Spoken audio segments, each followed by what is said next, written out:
Hit படத்தின் ஒரே பாட்டால் over நைட்டில் தமிழ் ரசிகர்களை கவர்ந்தவர் தெலுங்கு நடன இயக்குனர் ஜானி.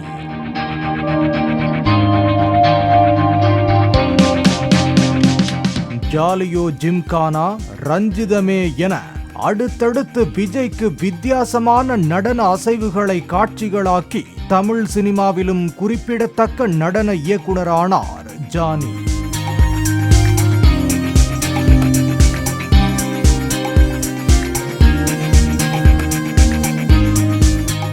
இந்த நிலையில் ஜானி மீது தெலுங்கு சினிமாவைச் சேர்ந்த 21 வயதான பெண் நடன கலைஞர் பாலியல் புகார் ஒன்றை அளித்தார். அந்த புகாரில் 16 வயது முதல் நடன இயக்குனர் ஜானி தனக்கு பாலியல் தொந்தரவு கொடுத்து வருவதாகவும், படப்பிடிப்புக்காக சென்னை, மும்பை, ஹைதராபாத் உள்ளிட்ட இடங்களுக்கு செல்லும் போது தனக்கு தொடர்ச்சியாக பாலியல் ரீதியிலான தொந்தரவு கொடுத்ததாகவும் கூறியுள்ளார். துணை நடன இயக்குனராக தன்னை வேலையில் சேர்த்து கொண்ட ஜானி மும்பையில் நடன நிகழ்ச்சிக்காக சென்றபோது ஹோட்டலில் வைத்து பாலியல் வன்கொடுமை செய்ததாகவும், மேலும் 2 பேர் பாலியல் ரீதியில் தன்னை தாக்கியதாகவும் கூறியுள்ளார். இது மட்டுமன்றி ஒரு முறை புகைப்படம் எடுக்கும் போதும் தன்னை தாக்கி மனரீதியாக துன்புறுத்தியதாகவும் அந்த புகாரில் தெரிவித்துள்ளார். நடன இயக்குனர் ஜானி மதம் மாறி தன்னை திருமணம் செய்து கொள்ள கட்டாயப்படுத்தியதாகவும், அதற்கு அவரது மனைவியும் துணையாக இருந்ததாகவும், இருவரும் தன்னை தாக்கியதாகவும் அந்த பெண் கலைஞர் கூறியுள்ளார்.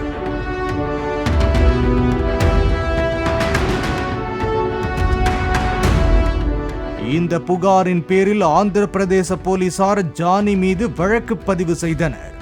இந்த பாலியல் புகார் எதிரொலியாக நடன இயக்குனர் ஜானி தெலுங்கு திரைப்பட தொழிலாளர்கள் சங்கத்தில் இருந்து நீக்கப்பட்டார். மேலும் ஜனசேனா கட்சியில் உறுப்பினராக இருந்த ஜானியை அக்கட்சியில் இருந்து நீக்கி ஜனசேனா கட்சி தலைவரும் ஆந்திர பிரதேச துணை முதலமைச்சருமான பவன் கல்யாண் உத்தரவிட்டார்.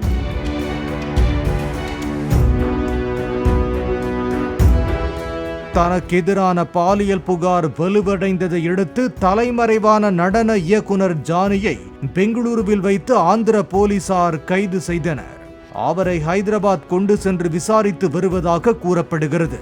இது குறித்து தெலுங்கு திரைப்பட தொழிலாளர்கள் சங்க தலைவர் ஜான்சி கூறுகையில், திரைத்துறையில் பெண்களுக்கு பாலியல் தொல்லை கொடுப்பவர்களை போக்சோ சட்டத்தின் கீழ் கைது செய்து உடனடியாக நடவடிக்கை எடுக்க வேண்டும் என கூறினார்.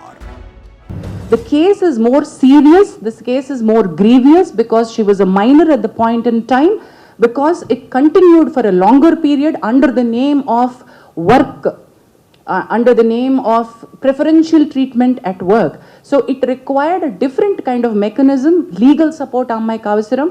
Thereby the committees, maaku telusu, it's not that we don't know that the police case is happening. ஏற்கனவே கேரளாவில் ஹேமா கமிட்டி அறிக்கையை தொடர்ந்து மலையாள திரையுலகில் முன்னணி நடிகர்கள், இயக்குனர்கள் உள்ளிட்டோர் மீது வழக்கு பதிந்து கைது செய்யப்பட்டிருப்பது தென்னிந்திய சினிமாவில் பூகம்பத்தை ஏற்படுத்தியுள்ள நிலையில், தெலுங்கு சினிமாவில் பாலியல் புகாருக்கு முதல் முறையாக நடன இயக்குனர் ஜானி கைது செய்யப்பட்டுள்ளது குறிப்பிடத்தக்கது. பாலிமர் செய்திகளுக்காக செய்தியாளர் வேல்ராஜ்.